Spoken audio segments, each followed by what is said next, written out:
సాధారణంగా సినిమా టికెట్ల కోసం భారీ క్యూ లైన్లు చూస్తూ ఉంటాం. కానీ ఓ ప్రభుత్వ పాఠశాలలో విద్యార్థుల అడ్మిషన్ల కోసం క్యూ లైన్లు వేచి చూడడం ఎక్కడైనా చూసామా?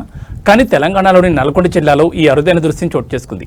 జిల్లా కేంద్రంలోని బొట్టుగూడలో ఉన్న కోమటిరెడ్డి ప్రతీక్ ఉన్నత పాఠశాల వద్ద తమ పిల్లలకు అడ్మిషన్ కోసం తల్లిదండ్రులు భారీ సంఖ్యలో తరలివచ్చి పాఠశాల గేటు ముందు తెల్లవారుజాము నుంచి క్యూ లైన్ కట్టారు.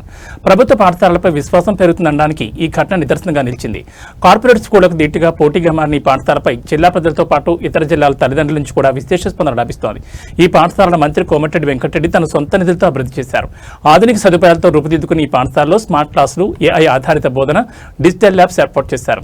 విద్యార్థులకు పోషకాహారంతో కూడిన మధ్యాహ్న భోజనం అందించడంతో పాటు విశాలమైన క్రీడా మైదానాన్ని కూడా అందుబాటులో ఉంచారు.